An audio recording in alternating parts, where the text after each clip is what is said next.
உன்னதமான நாமத்தினாலே கூறி வந்திருக்கிற உங்கள் யாவரையும் நாங்கள் வாழ்த்தி வரவேற்கிறோம். இந்த வழியிலே கர்த்தருடைய ஒரு சுவிசேஷ வார்த்தைகளுக்காக நாங்கள் கடந்து செல்ல இருக்கோம். முதலாவது நாங்கள் எல்லாருமாய் கண்களை மூடி நாங்கள் ஜெபம் பண்ணிட்டு அதுக்கு பிறகு நாங்கள் அதில் வசனத்துக்கு நாங்கள் கடந்து செல்வோம். இறக்கமுள்ள நல்ல ஆண்டவரையும் உண்மை நல்லிடத்தோடு நாங்கள் சோதரிக்கிறோம். இந்நாளிலும் ஆண்டவரையும் உங்களுடைய தெய்வீக சத்தத்தை நாங்கள் கேட்பதற்கு சிறு பிள்ளைகள் முதல் பெரியவர் வரைக்கும் யாரெல்லாம் நடத்தலை கூறி வந்திருக்கிறார்களோ அவ்வளவு பேருடைய காதுகளையும் நீங்கி தாமே திறந்தருளி அவர்கள் உங்களுடைய சத்திய வசனத்தை கேட்பதற்கு தெய்வமே நீர் ஒரு விசை கிருபை பாராட்டும்படியாக நாங்கள் ஜெபிக்கிறோம்.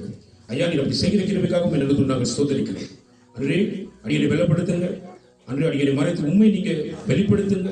உம்முடைய சத்தியத்துக்கு தூணும் ஆதாரமுமாய் நீர் எழுப்ப இருக்கிற ஒவ்வொருவரும் உங்களுடைய சத்தியத்தை கத்தாவி கேட்டு விடுதலை பெறுவதற்கு ஒவ்வொருத்தருக்கும் நீங்க உதவி செய்தபடியாக நாங்கள் ஜெபிக்கிறோம். அப்படி கிருபைக்காக உங்களுக்கு நன்றி செலுத்துகிறோம்.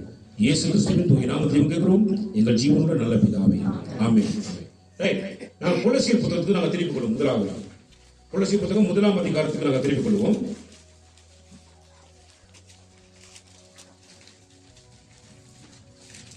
இன்றைக்கு இயேசு கிறிஸ்துவினுடைய பிறந்த நாள் என்று சொல்லி உலகளாவிய ரீதியில எங்கும் பார்த்தாலும் பார்த்தீங்கன்னு சொன்னா எங்கும் ஆண்டவரை தொழுது கொள்ளும் ஒரு சந்தோஷகரமான ஒரு நாளாக நாங்க பார்க்கக்கூடியதாக இருக்கிறது. ஆகவே இன்னைக்கு நாங்க வந்து ஒரு பெருநாளாகவோ அல்லது ஒரு பண்டிகை நாளாகவோ நாங்கள் இதை அனுசரிக்காம இன்றைக்கு இயேசு கிறிஸ்து பிறந்ததனுடைய நோக்கத்தை நாங்கள் அறிந்து கொள்வதற்காகவே இன்னைக்கு நாங்கள் கூடி வந்திருக்கிறோம். அப்படி கூடி வந்திருக்கிற ஒருவர் கூட பேச இருக்கிற வார்த்தைகளை நாங்கள் வாசிச்சுட்டு நாங்கள் கர்த்தருடைய வார்த்தைக்கு நாங்கள் கடந்து செல்வோம். 14ஆம் வசனத்திலிருந்து நான் வாசிப்போம். குமாரனாகிய அவருக்குள் அவருடைய இரத்தத்தினாலே பாவ மன்னிப்பாகிய மீட்பு நமக்கு உண்டாயிருக்கிறது. அவர் அதரிசனமான தேவனுடைய தற்சுரூபமும் சர்வ சிருஷ்டிக்கும் முந்தின பேருமானவர். நல்ல கவனிச்சுக்கன்னு சொல்லி பாத்தீங்கன்னா,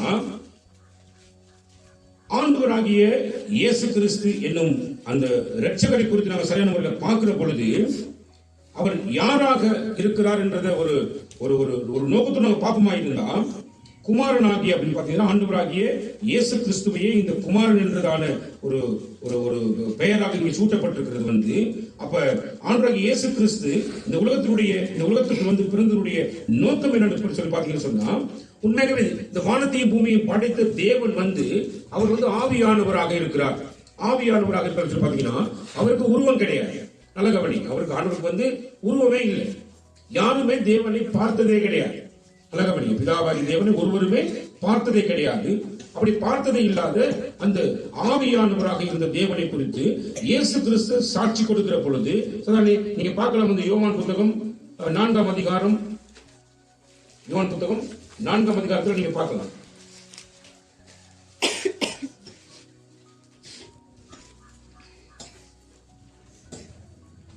யோவான் 4ல 24ஆம் வசனத்தை வாசிங்க.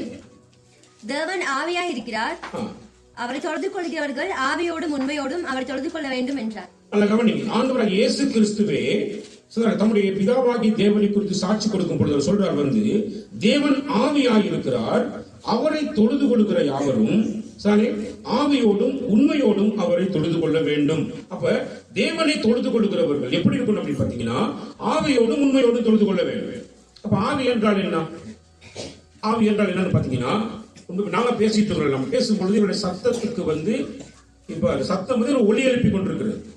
ஆனா நாங்க பேசுறதுடைய சத்தத்தை எங்களால கேட்க முடியுமே தவிர பேசுறதுடைய உருவத்தை எங்களால என்ன செய்ய முடியாது, பார்க்க முடியாது. அப்ப நல்ல கவனிங்க. அப்ப நாங்க வந்து ஆண்டவரை பாடி கீர்த்தனங்களாலே எங்களுடைய துதியை நன்றியை கர்த்தருக்கு நாங்க செலுத்துகிறதுக்கு கூடாக தான் நாங்க கர்த்தரை என்ன செய்யலாம், தொழுது கொள்ள முடியும். அப்ப எங்களுடைய சத்தத்தால நாங்க கர்த்தரை என்ன செய்யறோம், நாங்க தொழுது கொள்வோம். சத்தம் ஆவியாக என்ன செய்யப்படுகிறது, வெளியாக்கப்படுகிறது. ஆகவே ஆவியான தேவனை தொழுது கொள்வதற்கு நாங்கள் எங்களுடைய வார்த்தைகளை நாங்கள் என்ன செய்யறாங்க, பயன்படுத்துகிறோம். அப்ப பேச முடியாதவர்கள் எப்படி வார்த்தையை வெளிப்படுத்துவாங்க சொல்லி பார்த்தீங்கன்னா, சில ஊமையர்கள் எல்லாம் நீங்க பாத்தீங்கன்னா சொன்னா அவங்க உள்ளத்துல கர்த்தரை நோக்கி என்ன செய்வாங்க, உண்மையா உள்ளத்துல இருந்து அவங்க கர்த்தரை நோக்கி ஆராதிக்கிற பொழுது அந்த ஆராதனைகளையும் கர்த்தர் அவர்களுக்கு பிரியமாக இருக்கிறார் என்பதை நாங்க அடையாளப்பூர்வமாக நாங்க தெரிந்து கொள்ளலாம். நல்ல கவனிங்க. அடுத்து நீங்க பாத்தீங்கன்னு சொன்னா, அப்ப ஆவியானவராக இருக்கிறார், அவர் யாருக்கும் தெரியாது, யாருக்கும் அவரை பார்க்கவே முடியாது. நல்ல கவனி. ஏனென்றால் அது மட்டும் இல்லாம ஆண்டவராகிய தேவன் தன்னை குறித்து வெளிப்படுத்தி இருக்கிறார், அவர் பரிசுத்தர் என்று வெளிப்படுத்தி இருக்கிறார். லேவியராகமம் புத்தகம் 21ஆம் அதிகாரம்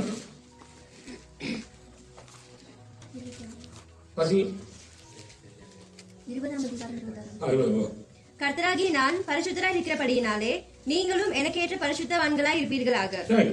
கர்த்தராகி நான் பரிசுத்தராய் இருக்கிறது போல. அப்ப ஆண்டவர் முதலாவது ஆவியானவராக இருக்கிறார், இரண்டாவது பரிசுத்த தெய்வமாக இருக்கிறார். அப்ப இந்த பரிசுத்த தெய்வமாக இருக்கிறவரையும் ஆவியானவராக இருக்கிற தேவனையும் ஒருவராலையும் என்ன செய்யாது, கிட்ட நெருங்கவும் முடியாது, கிட்ட போய் பார்க்கவும் முடியாது. நல்ல கவனி, கிட்ட போய் பார்க்கவும் முடியாது, கிட்ட நெருங்குறதுக்கும் முடியாது. அப்படிப்பட்ட நிலையில உயர்ந்த தெய்வம். அப்ப இந்த தெய்வத்தை எப்படி மனிதர்கள் பார்க்கலாம்? அப்ப மனுஷர்கள் தெய்வத்தை தேடும் பொழுது எப்படி தேடுகிறார்கள் அப்படிங்கறத நாங்க முதல்ல பார்த்துட்டு பிறகு இந்த பகுதியில கடந்து வரும். நல்ல கவனி. அப்ப 16வது வசனத்தை வாசிங்க. ஏனென்றால் அவருக்குள் சகலமும் சிருஷ்டிக்கப்பட்டது. நல்ல கவனிங்க, எல்லாம் இயேசு கிறிஸ்துவுக்குள் சிருஷ்டிக்கப்பட்டிருக்கிறது. பரலோகத்தில் உள்ளவைகளும் பூலோகத்தில் உள்ளவைகளும் ஆகிய காணப்படுகிறவைகளும் காணப்படாதவைகளுமான சகல வஸ்துக்களும் சிங்காசனங்களானாலும் கர்த்தத்துவங்களானாலும் துரைத்தனங்களானாலும் அதிகாரங்களானாலும் சகலமும் அவரை கொண்டும் அவருக்கென்றும் சிருஷ்டிக்கப்பட்டது. இப்ப இந்த உலகத்துல வானத்தையும் பூமியையும் படைத்த தேவனுடைய காரியத்தை பார்க்கிற பொழுது அவர் இயேசு கிறிஸ்து மூலமாக தான் சகலமும் படைக்கப்பட்டிருக்கிறது. அது மட்டும் இல்லாம இயேசு கிறிஸ்துவுக்காக தான் சகலமும் படைக்கப்பட்டிருக்கிறது சொல்லி இங்க சொல்லப்படுகிறது. அப்ப இங்க நீங்க பாத்தீங்கன்னு சொன்னா பரலோகத்துல ஒரு சில காரியங்கள், பூலோகத்துல ஒரு சில காரியங்கள், மற்ற எங்களால் பார்க்கக்கூடிய காணப்படுகிறவைகள், காணப்படாதவைகள், மற்றது சகல வஸ்துக்கள், பெரிய பெரிய சிங்காசனங்கள், கர்த்தத்துவங்கள், துரைத்தனங்கள், அதிகாரங்கள் சகலமும் அவரை கொண்டும் அவருக்கென்றும் சிருஷ்டிக்கப்பட்டிருக்கிறது சொல்லி வேதம் சொல்லிக்கிறப்ப நாங்க பார்க்கிற பொழுது நல்லா கவனிச்சீங்கன்னா, இன்றைக்கு நல்லா கவனிங்க, எனக்கு கல்வி வளர்ச்சி வரணுமா இருந்தா நான் என்ன பண்றேன் அப்படின்னு பாத்தீங்கன்னா, அதற்கு ஒரு தெய்வத்தை நான் என்ன செய்யறேன், கல்வி வளர்ச்சிக்காகவே ஒரு தெய்வத்தை தனித்துவமாக தெரிந்து கொள்கிறேன். நான் தெரிந்து கொண்டு அந்த தெய்வத்தை நான் என்ன பண்றேன், நான் வணங்கி கொண்டிருக்கிறேன். நல்ல கவனிங்க, எனக்கு நிறைய செல்வம் எனக்கு தேவைன்னு சொன்னா, செல்வம் தேவை என்றதற்காக அதற்கு ஒரு தனிப்பட்ட ஒரு தெய்வத்தை நாங்க என்ன பண்றோம், நாங்க உலகத்தை நீங்க பார்க்கலாம், நீங்க அதுக்கு ஒரு தெய்வத்தை நாங்க என்ன பண்ணிடுறோம், நாங்க அதுக்கு தேர்ந்தெடுத்துறோம் இல்லையா? அது மட்டும் இல்லாம இனி பெரிய பெரிய வீர விளையாட்டுகள், வீரமான காரியங்கள் ஒரு விஷயத்துக்கு அதுக்கு ஒரு தெய்வத்தை நாங்க என்ன பண்றோம் தெரிஞ்சுக்கணும். இப்படி நீங்க நல்லா கவனிச்சீங்கன்னா, ஒவ்வொரு தேவைகளுக்கும் ஒவ்வொரு தெய்வங்களை இன்றைக்கு தேடி வழிபடுகிறதான கால பகுதிகளுக்குள்ளதான் நாம எல்லாரும் இருக்கிறோம் பாருங்க. அப்ப என்ன நடக்குது அப்படின்னு பாத்தீங்கன்னா, இந்த மக்கள் ஒவ்வொரு தெய்வத்துக்கிட்டையும் போய் அவங்களுடைய நாட்களையும் நேரங்களையும் அந்த இடத்துல பத்தி வீணடிச்சவங்க என்ன செய்யறாங்க அப்படின்னா, நிறைய அவங்களுடைய உபதேசங்களை கேட்டு அந்த உபதேசங்களுக்காக நிறைய கடன் பட்டு நிறைய காரியங்கள், நிறைய பணங்களை விரயம் செய்து இப்படி எல்லாம் அவங்க தெய்வ வழிபாடுகளில் ஈடுபடுகிறார்கள். ஆனா இப்படி ஈடுபட்டு கொண்டு இருக்கிற பொழுதும் இவர்களால் என்ன செய்ய முடியும் பாத்தீங்கன்னா சொன்னா, ஒன்றையும் இவர்களால் பெற்றுக்கொள்ள முடியாத நிலைமையில இன்றைக்கு வரைக்கும் மக்கள் கூட்டமானது எங்கு பார்த்தாலும் தங்களுடைய வாழ்க்கையில சந்தோஷத்தை இழந்தவர்களாக, சந்தோஷம் எங்கிருந்து கிடைக்கும்னு தெரியாமல் தடுமாறி கொண்டிருக்கிறவர்களாக, சரியான ஒரு இடத்தை அறிந்து கொள்ளக்கூட முடியாத அளவுக்கு அவருடைய வாழ்க்கை இன்றைக்கு ஒரு மிகப்பெரிய ஒரு அலையை போல அலக்கழித்துக் கொண்டிருக்கிறது எங்களால் பார்க்கக்கூடியதாக இருக்கிறது. நல்ல கவனி, இன்னைக்கு இதுதான் இந்த உலகத்தில் நடந்த சம்பவம். அப்ப நாங்க முதலாவது வாசிக்கிற பொழுது சங்கீதம் 24 நாங்க 1 வாசிக்கிற பொழுது அந்த வசனம் என்ன சொல்லுதுன்னு பாத்தீங்கன்னு சொன்னா, நல்லா கவனிச்சு பாருங்க. வசனம் என்ன சொல்லுது பாருங்க. பூமியும் அதன் நிறைவும் உலகமும் அதிலுள்ள குடிகளும் கர்த்தருடையது. பூமியும் அதன் நிறைவும் உலகமும் அதிலுள்ள குடிகளும் கர்த்தருடையவைகள். நீ நல்லா கவனிங்க, வெளியில் உள்ளவங்க நான் கேட்கணும்னு நினைக்கிறேன் நான் பேசுறது. நல்லா கவனிங்க, பூமியில இருக்கக்கூடிய சகல குடிவாசிகளும் யாருடையவர்கள்? கர்த்தருடையது அப்படின்னு சொல்லி மிக தெளிவாக சொல்லுகிறது. ஏன் எல்லாம் கர்த்தருடையது என்று சொல்லப்படுகிறது அப்படின்னு சொல்லி பாத்தீங்க, நல்ல கவனிங்க. கர்த்தர் படைத்திருக்கிறார், கர்த்தரே அந்த படைப்புக்கு காரணராக இருக்கிறார். கர்த்தர் படைத்த முதல் மனிதனுடைய பெயர் ஆதாம்.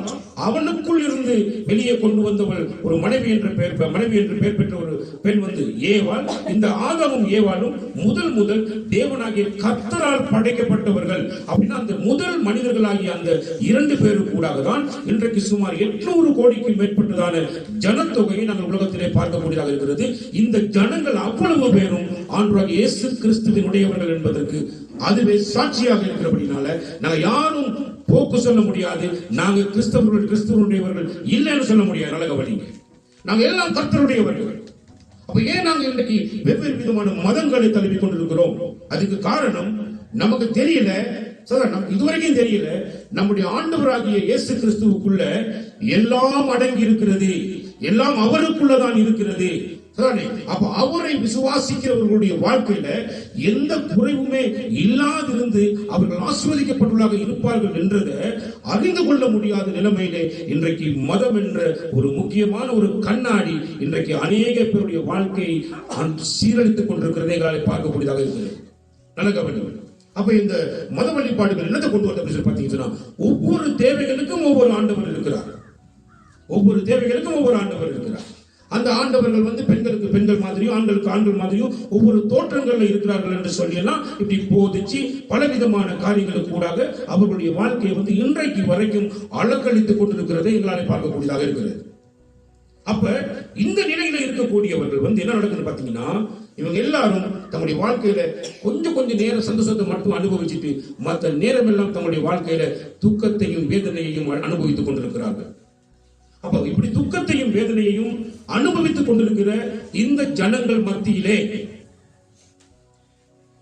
நல்ல கவனி, ஜனங்கள் மத்தியிலே ஏன் ஆண்டவராகிய இயேசு கிறிஸ்து பிரசன்னமாகும்படி விரும்பினார் அப்படின்ற ஒரு கேள்வி உங்க எல்லாருக்குள்ளே வருமாக இருந்தால், நல்ல கவனிங்க, பரிசுத்தரிடத்துல யாரும் கிட்டி சேர முடியாது.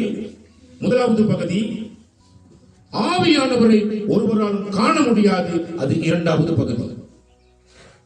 என தேவன் ஆவியானவராக இருக்கிறார், என தேவன் பரிசுத்தமானவராக இருக்கிறார்.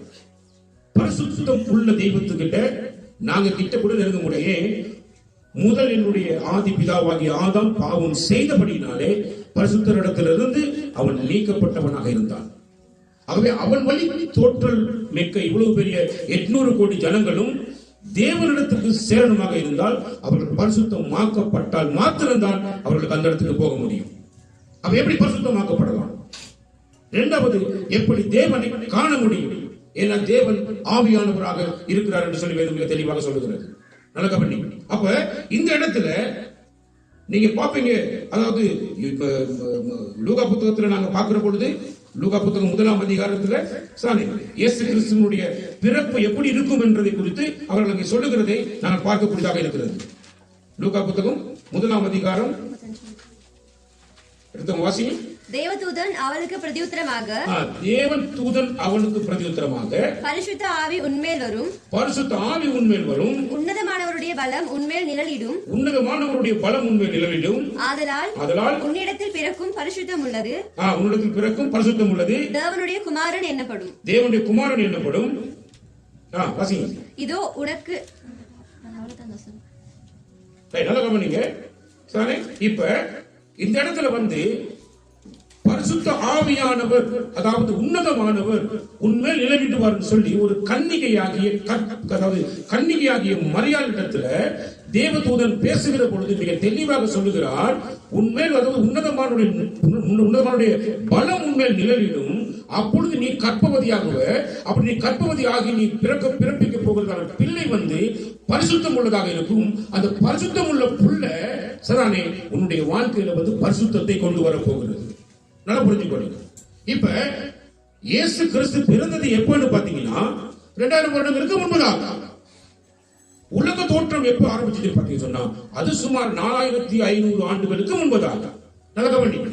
அப்ப இந்த பெரிய நாட்கள் கடந்து போய் ஒரு மிகப்பெரிய ஜனத்தொகை இந்த தேசத்தில் உலகத்தில் பூமியில உருவாகுனதுக்கு பின்பதாக தான் ஆண்டவராகிய இயேசு கிறிஸ்து நீங்க பாத்தீங்கன்னு சொல்லி பாத்தீங்கன்னா அவர் இந்த உலகத்துக்கு பிறக்கிறதுக்கு திட்டமிடப்படுகிறார். அப்ப திட்டமிடப்படுகிற பொழுது இயேசு பிறப்பு எப்படி இருக்குன்னு பாத்தீங்கன்னு சொன்னா ஒரு கன்னியாத ஒரு பெண்ணுடைய வயிற்றில அவர் கர்ப்பம் தரிப்பார். எப்படி கர்ப்பம் தரிப்பார்னா அவருடைய அப்பா உன்னதமானவராக இருப்பார். அந்த அப்பாவுடைய நிழல், அந்த அவருடைய பலம் உண்மையில் நிழலிடும். அப்பொழுது நீ பரிசுத்த ஆவியினால கர்ப்பம் தரிச்சு ஒரு குமாரனை பெறுவாய். அந்த குமாரன் பரிசுத்தம் உள்ளவர் என்று சொல்லி அவர் பெயர் எடுப்பார் என்று சொல்லி தெரிவிக்கப்படுகிறது. அப்ப இந்த பரிசுத்தம் உள்ள தெய்வமாகிய இயேசு கிறிஸ்து என்னும் அந்த இரட்சகர் மூலமாக மட்டும்தான் பரிசுத்த தேவனிடத்துக்கு எங்களால் நாட முடியுமே தவிர ஒருவராலும் இயேசு கிறிஸ்துவை அல்லாமல் தேவனிடத்துக்கு நாட முடியவே முடியாது, போகவும் முடியவே முடியாது. நல்ல கவனி. அப்ப இப்ப பரிசுத்தம் உள்ள குழந்தை இந்த உலகத்துல பிறந்துருச்சு. இப்ப பரிசுத்தம் உள்ள குழந்தை பிறந்ததுனால பரிசுத்தரை நெருங்குவதற்கு, பரிசுத்தரை நெருங்குவதற்கு நமக்கென்று ஒரு நடுவர் இப்ப என்ன செய்யப்பட்டிருக்கிறார்னா நியமிக்கப்பட்டிருக்கிறார். அப்ப நியமிக்கப்பட்ட நடுவர் மூலமாக பரிசுத்தரை நாம நெருங்கலாம். ரைட். இப்ப தேவனை நாம எப்படி பார்க்கலாம்? தேவனை நாம எப்படி பார்க்கலாம்? வேதம் அதற்கு என்ன சான்றிதழ் தெரிவித்திருக்கிறது? யோவான் புத்தகம் 14ஆம் அதிகாரம் 9ஆம் வசனத்தில் வாசிங்க.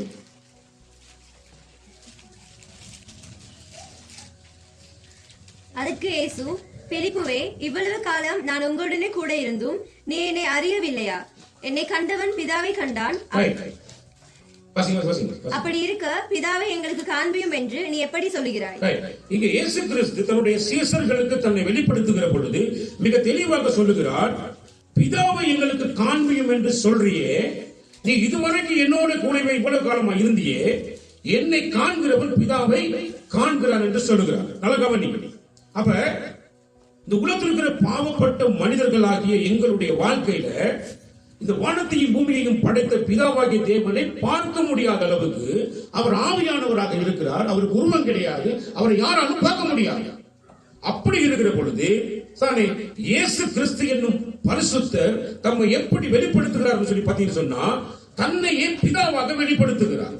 நானே பிதாவாக இருக்கிறேன், நீ என்னை கண்டுட்டீனா நீ பிதாவை கண்டதுக்கு சமம் அப்படின்னு சொல்லி மிக தெளிவாக சொல்றார். நல்ல கவனி. அப்ப பாவப்பட்ட மனிதர்களாகிய எங்கள் மத்தியில ஒரு சாதாரண மனிதனை போல தோன்றி பரிசுத்த தெய்வம் தன்னை தமது குமாரனாகிய இயேசு கிறிஸ்து மூலமாக இந்த உலகத்தில் இருக்கிற சகல ஜாதிகளுக்கும் தம்மை வெளிப்படுத்தி இருக்கிறார். சொல்லுங்க அல்லேலூயா. அப்ப இயேசு தேவனை ஒருத்தரும் காங்கல, நாங்க யாரும் பார்க்கலன்னு சொல்ல முடியாது. எப்படி பார்த்தீங்கன்னா, இயேசு கிறிஸ்துவை எவன் ஒருவன் சரியாக கண்டுபிடிச்சானோ அவன் பிதாவையே கண்டுபிடிச்சிருக்கிறான். சொல்லுங்க அல்லேலூயா. அப்ப இயேசு கிறிஸ்துவை கண்டவன் பிதாவை கண்டுபிடிச்சிருக்கிறான். யார் அந்த பிதா? வானத்தையும் பூமியையும் படைத்தவர். யார் மூலமாக படைத்தார்? இயேசு கிறிஸ்து மூலமாக தான் சகலத்தையும் படைத்தார். நல்ல கவனி. அப்ப அந்த ஆண்டவராகிய இயேசு கிறிஸ்துவுக்குள்ள என்னெல்லாம் இருக்குன்னு பாத்தீங்கன்னா, பரலோகத்தில் இருக்கிறது எல்லாம் இயேசு கிறிஸ்துக்குள்ள இருக்குது. பூலோகத்தில் உள்ளவைகள் அப்படின்னா இந்த பூமியில இருக்கக்கூடிய சகல காரியமும் இயேசு கிறிஸ்துவுக்குள்ள என்ன செய்யப்படுகிறது? இருக்கிறது. எங்களால காண முடியாதவைகள் எல்லாம் இயேசு கிறிஸ்துக்குள்ள இருக்கிறது. காணப்படுகிறவைகள் எல்லாம் இயேசு கிறிஸ்துவுக்குள்ள இருக்கிறது. சிங்காசனம் பெரிய பெரிய ராஜாக்களாக தோன்றுகிறவர்கள் எல்லாரும் யாருக்குள்ளாக இருக்கிறாங்க? எல்லாம் இயேசு கிறிஸ்துவினுடைய ஆட்சிக்குள்ளதான் இருக்கிறாங்க. அவர் தான் வேதம் எப்படி சொல்றதுன்னா, ராஜாவினுடைய இருதயம் கர்த்தருடைய கைகளில் நீர்கால்களை போல் இருக்கிறது, அவர் தமக்கு சித்தமானபடி எல்லாம் என்ன செய்யறாரு? திருப்பி கொண்டிருக்கிறார் சொல்லி வேதம். எந்த ராஜாவும் தன்னுடைய இஷ்டத்தின்படி ஒரு விஷயத்தை செய்ய முடியாது. ஏனென்றால் எல்லாம் கிறிஸ்துவுக்குள் அடங்கி இருக்கிறது. அது துணைத்தனங்களாக இருக்கட்டும், பெரிய பெரிய அதிகாரங்களாக இருக்கட்டும், சகலமும் ஆண்டவராக இயேசு கிறிஸ்துவுக்குள்ள இருக்கிறது. சரி. அப்ப இயேசு கிறிஸ்துவே மெய்யான தேவன் என்று அறிந்து கொள்வதற்கு தேவன் யாருடைய இருதய கண்களை திறக்கிறாரோ அவங்களுக்கு மட்டும்தான் இயேசு கிறிஸ்துவானவரே பரிசுத்த தெய்வம், இயேசு கிறிஸ்துவானவரே என்னுடைய இரட்சகர், இயேசு கிறிஸ்துவானவரே யார்?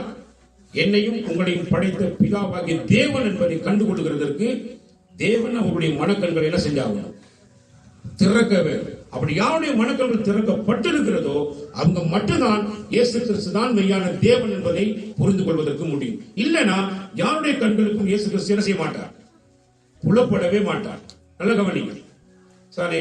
அப்ப ஆண்டவராகிய இயேசு கிறிஸ்துவை தேவன் எதற்காக இந்த உலகத்துக்குள்ள அனுப்பினார் பார்த்தீங்கன்னா, அவருடைய தற்ஸ்வரூபத்தை, யாருடைய சொரூபத்தை?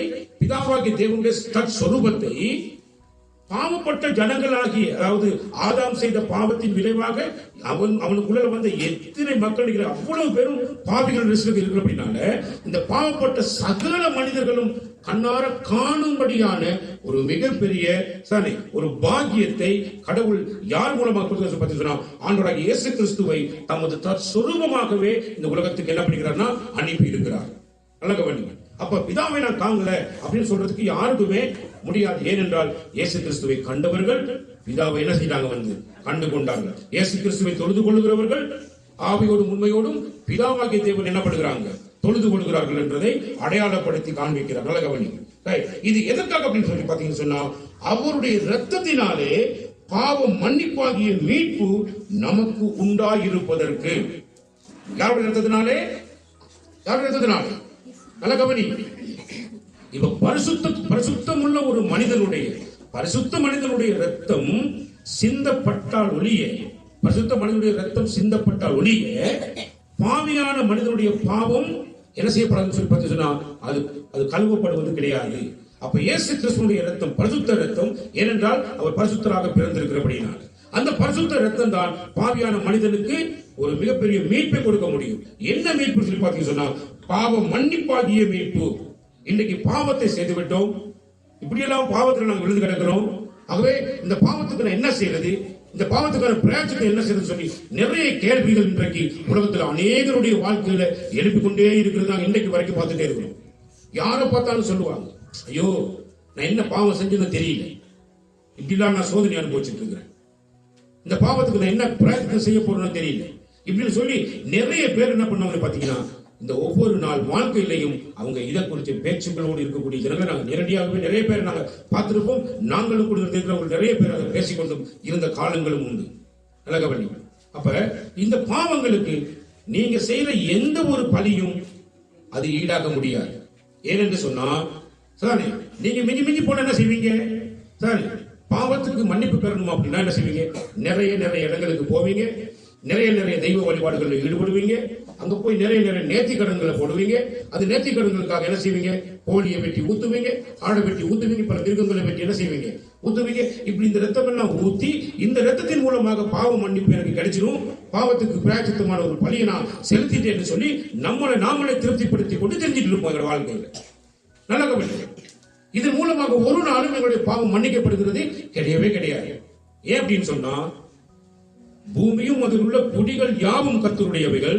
அது எப்படின்னு பாத்தீங்கன்னா அதுதான் ஆதாம் வழி தோன்றலில் வந்ததான ஒவ்வொரு மனிதர்களும் கர்த்தருடையவர்கள். இன்னைக்கு கர்த்தருடையவர்கள் என்பதை பார்க்க முடியாத அளவுக்கு மக்களுடைய பாவம் பெருகி போய் கர்த்தரால் படைக்கப்பட்ட சகலமும் கிறிஸ்துவினால் படைக்கப்பட்டிருக்கிறது. கிறிஸ்து யாராலும் படைக்கப்பட்டவர் கிடையவே கிடையாது. நல்ல கவனி. கிறிஸ்துவானவர் எல்லாவற்றையும் படைத்திருக்கிறார். ஆனால் அவர் யாராலும் என்ன செய்யப்படவில்லை, படைக்கப்பட்டவர் கிடையாது. சாரி, அவர் படைக்கப்படாதவர். ஏனென்றால் அவர் தான் படைப்பாளி. அவர் படைப்பாளியாகிய இயேசு கிறிஸ்துவின் இடத்துல நாங்க என்னத்தை காண்கிறோம் பார்த்தீங்கன்னா அவருடைய கருணை, அவருடைய இரக்கம், அவருடைய தயவு, அவர் எங்க மீது வச்சிருக்கிற மிகுந்த கிருபையினாலதான் அவர் என்ன பண்ண சொல்றாருன்னா இந்த மாதிரி பாவங்களை செய்து கொண்டிருக்கிற மக்கள் மத்தியில பரிசுத்தராகிய தம்மை இந்த பாவிகளுக்கு வெளிப்படுத்த சித்தம் உள்ளவராக அவர் என்ன பண்ணார் சொன்னா தமது சித்தத்தை வெளிப்படுத்தி இருக்கிறார். எப்படி வெளிப்படுத்துகிறார் பாத்தீங்கன்னா நாங்க எல்லாரும் இயேசு கிறிஸ்துவினுடைய இரத்தத்தின் மூலமாக பாவ மன்னிப்பை இலவசமாக பெற்றுக் கொள்ளுகிறதற்கு ஒரு ஒரு ஒரு தயவை நம்மளுக்கு பாராட்டி இருக்கிறார் கர்த்தர். நல்ல இன்னைக்கு நீங்க நேர்த்திக்கடை போட்டுக்கிற ஒவ்வொரு நேர்த்தியும் நீங்க ஒருவேளை நீங்க சில பேர் பாத்தீங்கன்னா 100ல இருந்து ஆரம்பிப்பாங்க. கிட்டத்தட்ட அது ஒரு குறிப்பிட்ட அளவு எங்களுடைய மக்களுடைய வாழ்வாதாரத்துக்கு பொறுத்தாப்புல. சில பேர் லட்சக்கணக்கான ரூபாய் என்ன பண்ணிருப்பாங்க, செலவழிச்சு என்ன பண்ணுவான், நேர்த்திக்கடை செலுத்துவோம். ஆனா இது வரைக்கும் அதெல்லாம் உங்க வாழ்க்கையை மீட்டுக் கொண்ட சரித்திரத்திலேயே கிடையாது. ஏனென்றால் பாவத்துக்கு மன்னிப்பை எந்த ரத்தமும் கொடுக்க முடியாது.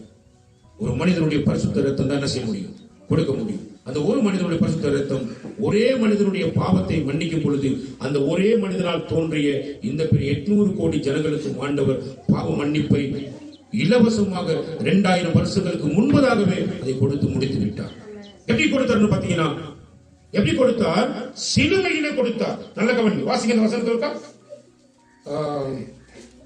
19-20 வாசிங்க. சகல பரிபூர்ணமும் அவருக்குள்ளே வாசமாயிருக்கவும் அவர் சிலுவையில் சிந்த ரத்தத்தினாலே சமாதானத்தை உண்டாக்கி பூலோகத்தில் உள்ளவைகள் பரலோகத்தில் உள்ளவைகள் யாவையும் அவர் மூலமாய் தமக்கு ஒப்புரவாக்கிக் கொள்ளவும் அவருக்கு பிரியமாயிற்று. நல்ல கவனிங்க. தேவனுடைய பிரியம் என்ன அப்படின்னு பாத்தீங்கன்னா சிலுவை பலி மூலமாக, சிலுவையில் சிந்திய இரத்த பலியின் மூலமாக அந்த திரட்டி விடப்பட்டதான ஆதாமை ஏவாளை அவர் வழி தோன்றியதான சகல ஜாதி மனிதர்களையும் தம்மோடு கூட சமாதானப்படுத்திக் கொள்ளக்கூடியதான ஒரு மிகப்பெரிய உடன்படிக்கை அல்லது ஒரு ஒப்பந்தம். இது என்னன்னு பாத்தீங்கன்னு சொன்னா இதுதான் இயேசு கிறிஸ்து என்னும் இரட்சகருடைய இரத்தம் தான் எங்களுடைய வாழ்க்கையை பிதாவாகிய தேவனோடு கூட ஒப்புரவாக்கி இருக்கிறது, சமாதானப்படுத்தி இருக்கிறது. அப்ப எங்களை பரிசுத்த தெய்வத்துக்கிட்ட கொண்டு போகக்கூடிய நடுவர் யார் அப்படின்னு பாத்தீங்கன்னா ஆண்டவராகிய இயேசு கிறிஸ்து. அப்ப இயேசு கிறிஸ்து தான் எனக்கு நடுவராக மாத்திரமல்ல, என்னை பிதாவாகிய தேவனோடு கூட இணைக்கும் ஒரு பாலமாக செயல்பட்டிருக்கிறார். எப்படி செயல்பட்டிருக்கிறார்? இணைக்கும் ஒரு பாலமாக செயல்பட்டிருக்கிறார். நீங்க ஒரு 2 துண்டு பலகை எடுத்தீங்கன்னா அந்த பலகையில நீங்க பார்க்கலாம் சாரே, ஒரு சிலுவை அடிக்கிறது நீங்க பார்க்கலாம். அப்ப என்ன நடக்குது பாத்தீங்கன்னா கவனிங்க சாரே, அந்த அந்த அந்த அந்த இணைப்பு வந்து ஒரு பாலத்தை போல காண்பிக்கிறது. அப்ப முதல் வழி தோன்றிய அந்த ஆதாமுடைய நடந்த சம்பவம் பாத்தீங்கன்னா, அவன் தன்னுடைய சுய புத்தியில சாய்ந்து சுய சிந்தனைக்கு இடம் கொடுத்து அவன் தன் வழி போய் காரியங்களை செய்ததுனாலதான் அவனுடைய வாழ்க்கையில மரணம் அவனுக்கு என்ன செஞ்சிச்சு, ஏற்படுத்தப்பட்டது. அப்ப நேரடியாகவே தன்னுடைய இஷ்டத்துக்கு போய் கொண்டிருக்கிற ஒரு மனிதனை குறுக்கிடுகிறது தான் ஆண்டவராகிய இயேசு கிறிஸ்துவனுடைய கிருபை. சொல்லுங்க அல்லேலூயா. இப்ப நேர் வழியா ஒருத்தர் போயிட்டு நேர் வழியா போயிட்டு இருக்கிறான் அப்படின்னா ஆண்டவர் இயேசு கிறிஸ்து அப்படி குறுக்கிடுவார். குறுக்கிடுகிற பொழுது நீங்க பாத்தீங்கன்னா உங்களுக்கு அந்த சிலுவை அடையாளத்தை உங்களால பார்க்க முடியும். அப்ப சிலுவை அடையாளத்தை நீங்க எப்படி பார்க்கலாம் அப்படின்னா, என்னுடைய சுயமான போக்குல போய் என்னுடைய சுய சிந்தனையில போய் எனக்கு விருப்பப்பட்டதெல்லாம் செய்வேன் நான் முடிவெடுத்துட்டு ஓடும் பொழுது அதுல நான் பட போகிற பாடுகள், போராட்டங்கள், வேதனைகள் இதெல்லாம் இவ்வளவாக நடக்க போகுது அப்படின்னு சொல்லி தெரிஞ்சுக்கிட்டு ஆண்டவராகிய இயேசு கிறிஸ்து எங்க மேல இரக்கம் உள்ளவராக அவர் எங்களுக்காக இறங்கி வந்து அவர் எங்களுடைய பாதையில் அவர் குறுக்கிடுகிறார். அவருடைய பாதையில குறுக்கிடுகிறதுடைய அடையாளம் தான் சிலுவையின் அடையாளம். அந்த சிலுவை பலி மூலமாக ஆண்டவராகிய தேவன் பூலோகத்தில் உள்ளவைகளை பரலோகத்தில் உள்ளவைகளை யாவையும் அவருக்கு ஒப்புரவாக்குவதற்காக அவர் பிரியமுள்ள தேவனாக என்ன பண்றார் பார்த்தீங்கன்னா, இந்த பெரிய காரியத்தை அவர் செயல்படுத்திக் கொண்டிருக்கிறார். நல்ல கவனிங்க. அப்ப இயேசு கிறிஸ்துவனுடைய பிறப்பு என்பது நல்ல கவனிங்க, நாம் எல்லாம் எப்படி கொண்டாடப்பட வேண்டியது அப்படின்னா, நாம எல்லாம் நமக்கு பிறந்த நாள் கொண்டாடிட்டு இருப்போம், நம்ம பிறந்த குறிச்சு கொண்டாடிட்டு இருப்போம். சரி, ஒரு செம்ம ஒரு திருடனா இருப்பான், அவனுடைய பிறந்த நாள வெகு விபத்தியா கொண்டாடிட்டு இருப்பான். ஏன் தெரியுமா? அவன் இன்னும் திருட்டு விஷயத்துல என்ன செய்யணுமா சார், அவர் பள்ளிக்கு பெருக வேண்டியது திருட்டுல சார். பாவிகள் பெரிய பெரிய பாவத்தை பண்ணிட்டு இருக்கிறவெல்லாம் அவனுக்கு பிறந்தநாளை கொண்டாடிட்டு இருப்பான். அப்ப அந்த பிறந்தநாள் எப்படி இருக்கும் அப்படின்னு பாத்தீங்கன்னா, அவன் இன்னும் என்ன பண்ணிட்டு இருப்பான், வார்த்தையில பாவத்தை பெருக்கிக் கொண்டே தான் இருக்கும். சார் நல்ல கவனி. உண்மையிலே சொல்ல போனா இப்ப நாங்கெல்லாம் இயேசு கிறிஸ்துவை விசுவாசித்து ரட்சிப்பை பெற்றுக்கொண்ட எங்களுடைய வாழ்க்கையில நாங்க பிறந்த தினத்தை கொண்டாடுகிற பொழுது நாங்க நன்மை செய்கிறதற்காகவே தேவனால் நியமிக்கப்பட்டிருக்கிறோம் அப்படின்ற உணர்வு இருக்குமா இருந்தா எங்களுடைய பிறந்த நாள் சந்தோஷப்படக்கூடிய ஒரு பிறந்த நாள் தான். இல்லாம எங்களுடைய பிறந்த நாள் கொண்டாடி வேலையே கிடையாது. நல்ல கவனி. இயேசு கிறிஸ்துவுடைய பிறந்த நாள் அப்படின்னு பாத்தீங்கன்னா, அவர் பாவிகளுக்கு தம்மை வெளிப்படுத்தும் நோக்கோடு கூட பரிசுத்தம் உள்ள தெய்வத்தை பிரதிபலிக்கக்கூடிய அதாவது சத்ஸ்வரூபமாக இந்த உலகத்துக்கு வெளிப்பட்ட இயேசு கிறிஸ்து. அப்ப அவருடைய பிறப்பு தினம் எங்களுக்கு சந்தோஷமான ஒரு நாளை தான் நடத்திருக்கிறது, கொடுக்கிறது. சரி, அதே போல பாவிகளாக எங்க எல்லாரையும் பிதாவாகிய பரிசுத்த தேவனிடத்துக்கு சேர்க்கும்படியாக ஒப்புரவாக்கும்படியாக தன்னுடைய ஜீவன் என்றும் பாராமல் அந்த ஜீவனையை எனக்காக கொடுக்கும்படியான நோக்கத்தோடு கூட அவர் எங்களுக்காக பிறந்திருக்கிறபடினால அவருடைய பிறந்த தினம் கொண்டாடப்படத்தக்க பிறந்த நாள் தான். நல்ல கவனிங்க. அப்ப ஆனாலும் நாங்க அது ஒரு கோலாகலமான ரீதியில நாங்க அதை கொண்டாடாதபடிக்கு சாரி, நாங்க ஏழைகளுக்கு எளியவர்களுக்கு சாரி அவர்கள் எல்லாரையும் கூப்பிட்டு அவர்களுக்கு எங்களால் முடிஞ்ச உதவிகளை செய்து அவர்களுக்கு ஒரு நல்ல உணவை கொடுத்து நாங்க எல்லாரும் சேர்ந்து ஒன்றா இருந்து சாப்பிட்டு இதன் மூலமாக தேவனுடைய அன்பை நாங்கள் காண்பிக்கலாமே தவிர இதை விட பெரிய லெவலில் நாங்க கோலாகலமாக செய்த ஒரு பேர்ல வந்து உலகளாவிய ரீதியில உலகத்தார்கள் பாவத்தை முதல் இன்னைக்கு நாள்ல தான் ஆரம்பிப்பாங்க. நீங்க பாத்தீங்கன்னா கிறிஸ்துமஸ் ஒரு நாள் வருதுன்னு சொன்னா அன்றைக்கு நாள்ல அவங்க பெருநாள் கொண்டாடுற நினைப்புல அன்றைக்கு தான் என்ன சொல்ல புதுசா குடிக்க தெரியாதவனையும் குடிக்க வச்சு பல விதமான களியாட்டங்களை எல்லாம் களியாட செய்து பல பாவங்களை இன்றைக்கு தான் ஆரம்பிச்சு விடுவாங்க. நல்ல பாவத்துக்கு மனிதனுடைய பாவத்துக்காக பலியாகும் நோக்கத்தோடு கூட வந்து பிறந்த இயேசு கிறிஸ்துவனுடைய பிறப்பு தினத்தை இப்படி மோசகரமான ரீதியில் எல்லாம் நிறைய பண்ணப்பட்டிருக்கிறாங்க, கொண்டாடி கொண்டிருக்கிறார். நல்ல கவனி. அப்ப ஆகவே இயேசு கிறிஸ்துவுக்குள்ள சகல பரிபூர்ணமும் அடங்கி இருக்கிறது. இப்ப நல்ல கவனிங்க.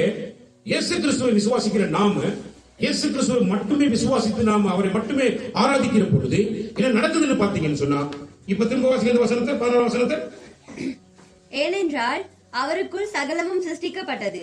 இயேசு கிறிஸ்துவுக்குள் எல்லாம் சிருஷ்டிக்கப்பட்டிருக்கிறது. பரலோகத்தில் உள்ளவைகளும் பூலோகத்தில் உள்ளவைகளும் காணப்படுகிறவைகளும் காணப்படாதவைகளுமான சகல வஸ்துக்களும் சிங்காசனங்களானாலும் கர்த்தத்துவங்களானாலும் துரைத்தனங்களானாலும் அதிகாரங்களானாலும் சகலமும் அவரை கொண்டும் அவருக்கென்றும் சிருஷ்டிக்கப்பட்டது. இப்ப நல்ல கவனிங்க.